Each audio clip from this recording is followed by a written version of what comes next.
Hello, and welcome back to this edition of Value Time. Again, your host, Keith Weissite. Thank you so much for joining us. However you may be joining us, we always like to provide for you and bring to you information that we feel is very important to you to be able to make sure that things are working well for you and your home, especially if it's a new home buyer. We always like to make sure we're bringing to you expert information about how you can handle that. We'd like to welcome in, per Skype, Bill Harris, Louisiana State Board Home Inspector. Welcome to the program, Bill. Hey, Keith, how are you, bud? Doing very well. Thank you very much. Good. And so, there's so many things about what you guys do that I don't think people realize, but April is National Home Inspection Month, isn't it? That is correct. Yep. And so spotlights a kind of a little known niche of the realtor or real estate market that people aren't aware of. Often I actually mention I'm a home inspector, and it's I don't know what that is. I've never heard of that. So, it's a wonderful way to educate the clients and the public on why to get a home inspection on such a large investment. So yeah, and look, one of those things people need to realize how important it is to not only when you're looking at making such a large purchase of a home, you want to make sure that everything you know about it is not only accurate, but to see at what risk you may be in certain areas. And you guys are very, very particular and precise about checking out and doing that home inspection. Is that right? That's correct. The way it's set up, there's laws and rules set up by the LSBHI that tell us what we can and cannot do. And of course, that can be found at lsbhi.gov. And every home inspector out there that's licensed, because you have to be licensed to be a home inspector in the state of Louisiana. Surprisingly enough, not every state requires that. So as we're going through the house, we're following those laws and those rules and making sure we're inspecting to the guidelines that are set forth. It's, basically from the top to the bottom and all the systems in the house. And we're running it like any homeowner would run it, within the time we're allotted and the time that we're there to make sure that the systems are running the way they're supposed to or performing the way they should. A lot of people think a home inspection is a pass or a fail. It's not that at all. Are the things working the way they're supposed to and intended? It's not going to predict the future. It's not going to tell you, oh yeah, we expect this to last another 50 years or anything like that. We can't predict the future. But by all means, we're there to try and educate them on, the age of their units and how the system's performing and how it's working. Yeah, and so speaking of that, you've got to be very knowledgeable about everything that happens and works inside of a home. That's a good point, Keith. It's a jack of all, really. I personally came to this from doing a million different jobs. The running joke in my house is there's not a job I haven't had, which isn't true, but ironically enough, every one of them ended up bringing me to home inspection, and worked out really well for me and my company. But you do have to know a lot about at least a little about a lot of things. Some people are lucky enough to know a lot about a lot of things. But we go through a lot of training that's set forth again by the LSBHI to tell you what, to try and train you on the bare minimum of what you should be doing at a home inspection.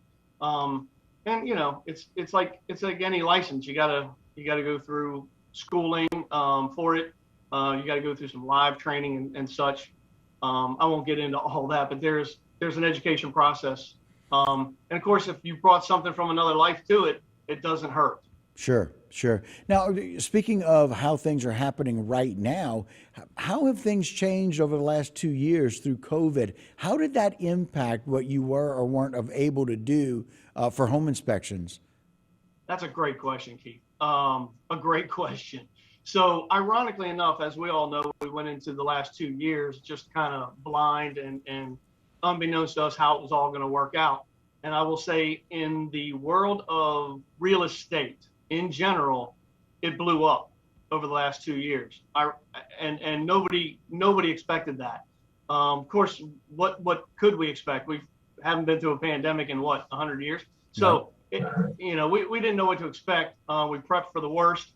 I think because a lot of people realized that they were working from home now, that they wanted a better place to work. And all of a sudden, real estate kind of blew up. It was, it was a good year. It was a good couple of years.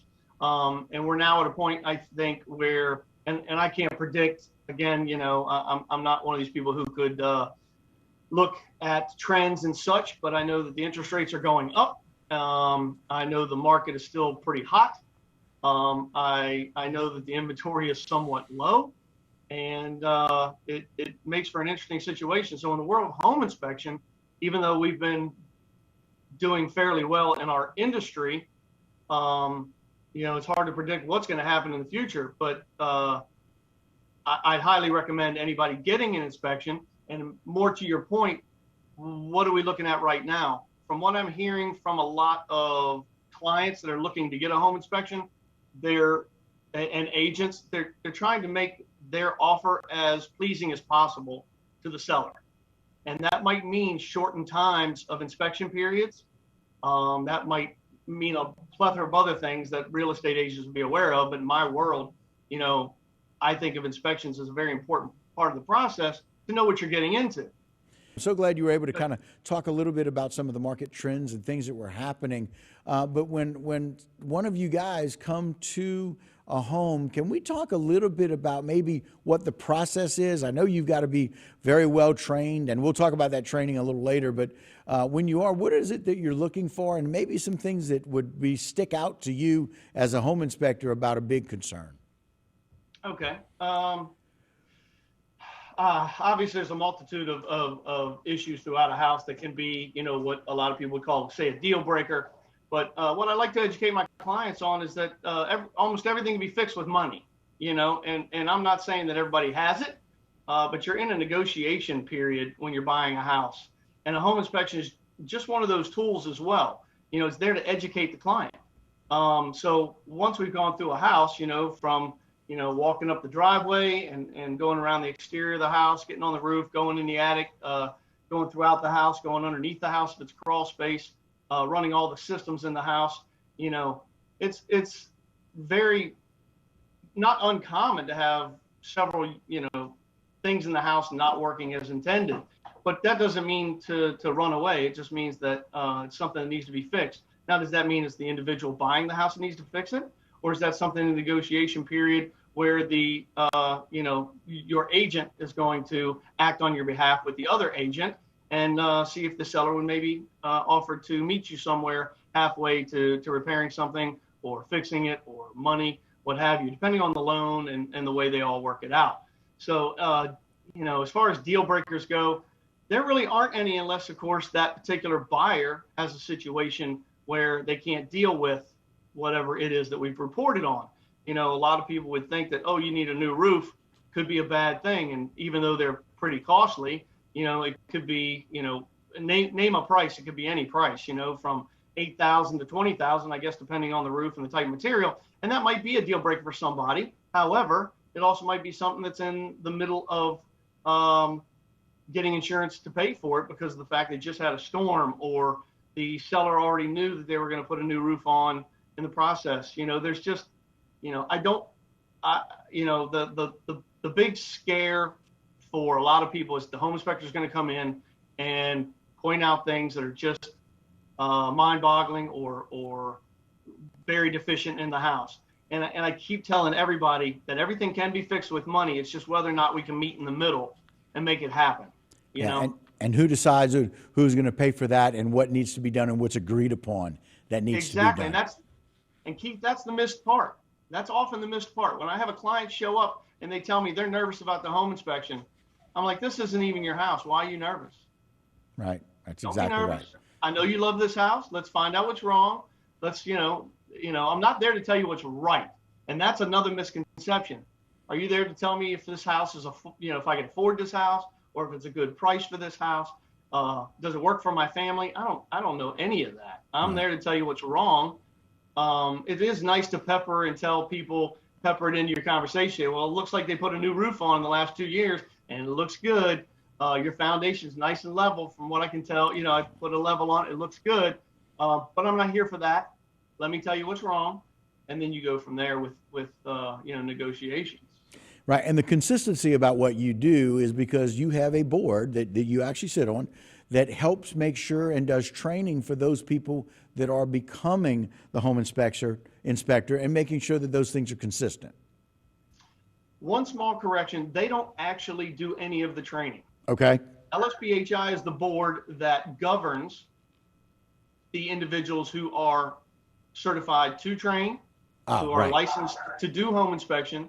And when I say certified to train, there's multitudes of different certifications for training, from anywhere from live to platform to the 90-hour class time to report writing class. There's a bit of different certifications that could be had from the LSBHI. But they govern to make sure that if, let's say, a complaint comes in against a home inspector, they're there to have an administrative hearing and help weed out on whether or not that inspector did or didn't do something wrong, educate the public in that manner, fine the inspector if necessary. We're also there to protect our career, our job title, if you will, the actual industry, because we've actually had individuals come before the board that weren't licensed home inspectors who were performing home inspections. And in 2001, it became a law that if you're looking at, 2 or more systems in a house, that's a home inspection. Unless you're licensed in that particular field, then it falls under the home inspection, licensing. And if you're not licensed, then we would, levy fines against them, ask them to cease and desist, that kind of thing. But it's about education more than anything. Right. And it's important for the board to be able to look and see, we're very same way with me as a social worker. The board exists just to make sure that people aren't trying to pass themselves off as something that they maybe are not.